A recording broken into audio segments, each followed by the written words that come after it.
pembelajaran biologi. Kali ini kita akan membahas tentang hereditas. Oke, sebelumnya mari kita berdoa dulu. Bismillahirrahmanirrahim. Rabbi zidni ilma warzuqni fahm. Oke, anak-anak ustazah sekalian, sebelum kita masuk materi hereditas, kita bahas dulu tujuan pembelajaran kita saat ini ya. Yang pertama adalah kita mengetahui hukum Mendel pertama. Kemudian bagaimana rasio perbandingan hukum Mendel pertama, yaitu rasio fenotip dan genotip pada persilangan monohibrid. Kemudian hukum Mendel yang kedua.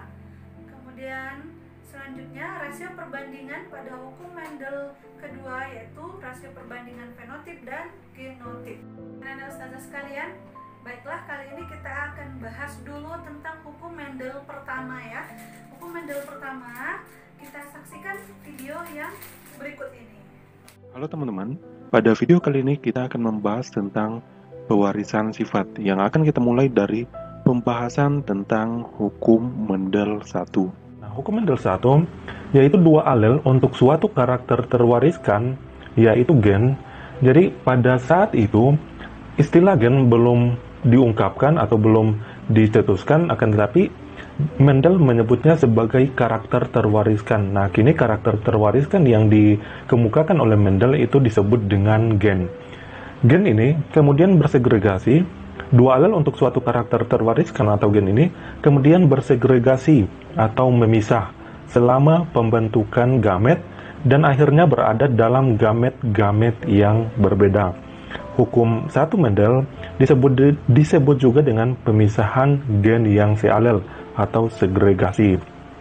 Nah, apa sih yang dilakukan Mendel sehingga dapat menemukan suatu konsep yang kemudian ini menjadi hukum dalam genetika, yaitu hukum Mendel 1.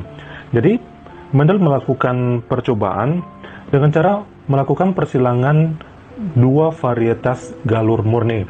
Varietas galur murni ini adalah tanaman yang beberapa generasi melakukan penyerbukan sendiri, sehingga belum ada kombinasi dengan gen dari tanaman lain. Artinya bahwa pada varietas yang dilakukan persilangan oleh Mendel tersebut adalah murni gen dari tanaman tersebut. Nah, dua varietas yang disilangkan oleh Mendel ini kemudian disebut sebagai generasi P atau parental. Nah, keturunan dari kedua parental tersebut akan menghasilkan filial pertama atau F1 yang bersifat hibrid. Hibrid ini artinya hasil keturunan atau hasil persilangan dari dua varietas, berarti ada pencampuran pada keturunan yang pertama ini dari dua induk yang masih galur murni tersebut. Nah, keturunan yang dihasilkan dari perkawinan individu-individu yang berasal dari dua induk yang berbeda, itulah yang dimaksud dengan F1 atau filial pertama. Kemudian F1 menyerbuk sendiri akan menghasilkan generasi filial kedua atau disimbolkan dengan F2. Nah, di sini ada terminologi untuk menambah pemahaman kita terhadap persilangan yang dilakukan oleh Mendel atau percobaan yang dilakukan oleh Mendel ini. Yang pertama adalah homozigot. Homozigot adalah suatu organisme yang memiliki sepasang alel identik untuk suatu gen atau karakter.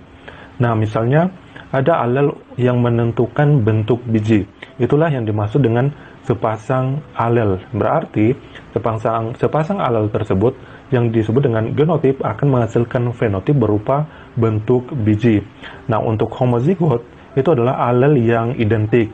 Homozigot terbagi menjadi dua, ada homozigot dominan dan ada homozigot resesif. Homozigot dominan ini disimbolkan dengan huruf besar, misalnya P besar dan P besar. Jadi P ini satu alel dan P juga satu alelnya, sehingga homozigot dominan ini dikatakan sebagai sepasang alel. Sedangkan homozigot resesif adalah sepasang alel yang sifatnya tertutupi, sehingga disebut dengan homozigot resesif dan disimbolkan dengan P kecil. P dan P ini adalah sepasang alel P. Nah, itu pengertiannya sebenarnya. Kemudian merupakan tanaman galur murni karena semua gametnya mengandung alel yang sama. Ketika ada homozigot, maka dalam gen yang mengalami kombinasi antara homozigot dominan dan homozigot resesif, itulah yang disebut dengan heterozigot. Nah, heterozigot ini adalah suatu organisme yang memiliki dua alel yang berbeda. Berarti terdiri atas alel yang dominan dan ada alel yang resesif untuk suatu gen atau karakter. Nah, dalam alel ini, maksudnya alel ini kemudian akan menghasilkan genotip dan fenotip. Genotip itu adalah susunan genetik, sedangkan fenotip itu adalah sifat yang teramati. Misalnya, bentuk biji, ada bentuk biji bulat dan ada bentuk biji yang kisut. Nah, gen yang menghasilkan bentuk biji yang bulat itulah yang dimaksud dengan genotip. Susunan gen untuk bentuk biji, baik untuk biji bulat dan untuk biji kisut itu berbeda susunan genetiknya. Itulah yang dimaksud dengan genotip. Di sini percobaan Mendel yang pertama, hukum Mendel 1 diperoleh dari hasil perkawinan monohibrid, yaitu persilangan dengan satu sifat beda. Mendel melakukan persilangan antara tanaman ercis biji bulat dengan biji berkerut. Nah, di sini jangan salah paham bahwa biji bulat itu satu sifat, kemudian biji berkerut itu satu sifat. Tapi itu adalah fenotip yang sifatnya adalah bentuk biji. Jadi yang dimaksud dengan satu sifat beda tersebut adalah pada bentuk biji. Bentuk biji ini akan menghasilkan biji bulat dan biji berkerut. Tapi sifat yang dimaksud di sini, sifat beda yang dimaksud di sini adalah bentuk biji. Nah, hasilnya semua keturunan F1 berupa tanaman ercis berbiji bulat. Persilangan antara F1 kemudian menghasilkan F2. Untuk lebih jelasnya kita lihat persilangan berikut ini. Di sini ada parental, berarti induk ya, disebut juga dengan induk. Nah, inilah yang dimaksud dengan galur murni yang terdiri atas sepasang alel yang homozigot. Di sini ada biji bulat, genotipnya adalah B besar, fenotipnya adalah biji bulat. Ini untuk induk betina, disimbolkan dengan seperti ini. Kemudian pada induk jantan merupakan homozigot resesif. Genotipnya adalah B kecil, fenotipnya adalah biji berkerut. Nah, saat terjadi pembentukan gamet, alel ini akan berpisah yang menghasilkan satu jenis gamet. Berarti B besar akan menghasilkan satu jenis gamet B besar. Sedangkan B kecil akan menghasilkan satu jenis gamet B kecil. Kemudian gamet ini melakukan persilangan, jadi pertemuan antara gamet jantan dan gamet betina ini akan menghasilkan filial pertama atau keturunan, yaitu kombinasi dari kedua gamet ini, B besar dan B kecil. Fenotipnya adalah biji bulat. Nah, kenapa biji berkerut ini tertutupi oleh sifat dari biji bulat? Karena homozigot resesif itu pada genotip yang menentukan biji berkerut. Artinya, biji berkerut ini adalah sifat yang tertutupi atau disebut dengan resesif, ditutupi oleh sifat biji bulat yang dominan, sehingga biji bulat disimbolkan dengan B besar dominan dan B kecil itu pada biji berkerut sifatnya adalah resesif, tertutupi. Kemudian F1 ini melakukan penyerbukannya sendiri, yang kemudian ini disebut juga P2 atau parental kedua, menjadi induk kedua. F1 melakukan persilangannya sendiri, jadi B besar B kecil diselangkan dengan B besar B kecil. Fenotipnya sama-sama adalah bulat. Dari genotip untuk biji bulat dari F1 ini menghasilkan dua jenis gamet, yaitu B besar dan B kecil. Nah, inilah yang dimaksud dengan segregasi, pemisahan pada saat pembentukan gamet. Alel dari B besar dan B kecil ini berpisah menjadi dua jenis gamet, B besar dan B kecil. Sama halnya juga untuk jantan, B besar dan B kecil berpisah pada saat pembentukan gamet.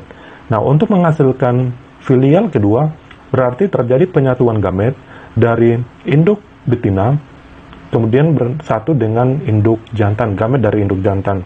Untuk lebih memudahkan, dibuat tabel seperti ini. Ini untuk jantan, gamet jantan, dan ini untuk gamet betina. Nah, gamet jantan ini bertemu dengan gamet betina. Yang pertama menghasilkan B besar bulat, kemudian B besar, gamet B besar bertemu dengan B kecil menjadi B besar B kecil. Ini yang kedua, B besar bertemu dengan B kecil, dituliskan yang B besar terlebih dahulu, genotipnya adalah B besar B kecil, dan yang terakhir adalah sama-sama resesif, B kecil, B kecil. Nah, dari hasil persilangan ini dihasilkan perbandingan genotip. Ingat bahwa genotip adalah susunan gen yang berbeda, berarti ada 3 jenis genotip di sini. 1, 2, 3. Nah, rasionya B besar 1, B besar B kecil 2, dan B kecil 1. Jadi rasio genotipnya adalah 1:2:1.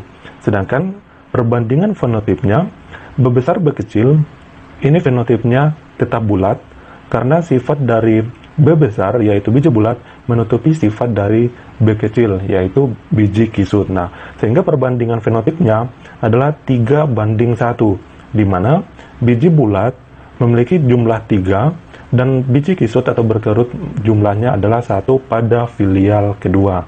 Jadi, hasil persilangan monohibrid itu menghasilkan perbandingan genotip 1:2:1 dan perbandingan fenotip 3:1.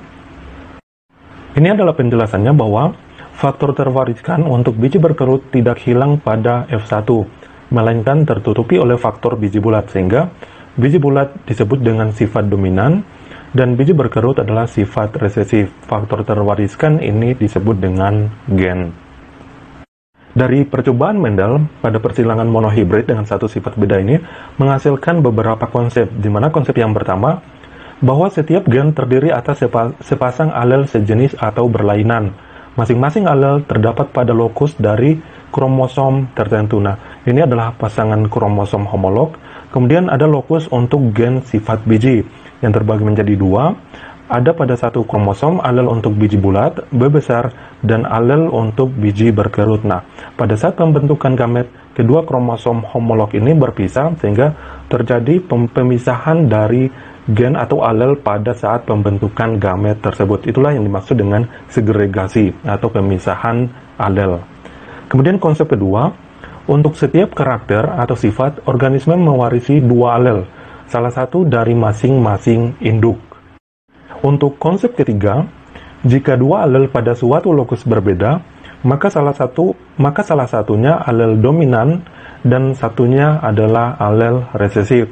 Yang dominan akan menutupi sifat alel resesif. Nah, bagaimana jika ada juga yang disebut dengan dominan tidak sempurna? Nah, maksudnya dominan tidak sempurna di sini berarti antara satu alel dengan alel yang lainnya sama-sama kuat. Nah, inilah yang akan menimbulkan fenotip intermediate atau sifat di antara atau kombinasi dari kedua alel tersebut. Sedangkan konsep yang keempat adalah juga disebut dengan hukum Mendel 1. Jadi konsep yang keempat inilah yang kemudian disebut dengan hukum Mendel 1, di mana 2 alel untuk suatu karakter terwariskan atau gen, seperti yang saya jelaskan di awal, bersegregasi atau memisah selama pembentukan gamet dan akhirnya berada dalam gamet-gamet yang berbeda. Jadi kesimpulan dari hukum Mendel 1 ini, yang pertama bahwa semua individu F1 memiliki sifat yang seragam, karena dari induknya merupakan galur murni baik induk jantan dan induk betina, sehingga F1-nya akan memiliki sifat yang seragam. Nah, F1 yang heterozigot membentuk gamet-gamet, terjadilah pemisahan alel sehingga gamet hanya memiliki salah satu alel saja. Dan yang ketiga, perkawinan monohibrid, jadi ini pada F2 akan menghasilkan keturunan yang memperlihatkan perbandingan fenotip 3:1, yaitu biji bulat banding biji berkerut atau kisut, dan memperlihatkan perbandingan fenotip 1:2:1. Jadi ini tidak terbatas, percobaan yang dilakukan oleh Mendel ini tidak terbatas pada bentuk biji saja, akan tetapi warna biji, kemudian sifat dari tanaman RCS lainnya, semua dilakukan oleh Mendel untuk mengetahui percobaan atau penelitian yang dilakukan dari persilangan satu sifat beda atau monohibrid. Nah, selanjutnya kita akan membahas test cross atau uji silang, bagaimana suatu induk dapat ditentukan atau kita dapat mengetahui genotip dari salah satu induk, apakah bersifat homozigot atau bersifat heterozigot. Setelah kita mendengarkan video yang Ustazah share tadi ya, kita dapat menyimpulkan bahwa kalau hukum Mendel pertama, kita bisa menarik kesimpulan dari rasio perbandingan fenotip dan genotipnya. Kita lihat dari hasilnya ya. Hasil perbandingan genotip itu pada persilangan monohibrid adalah 3:1, sedangkan hasil rasio perbandingan genotip itu 1:2:1.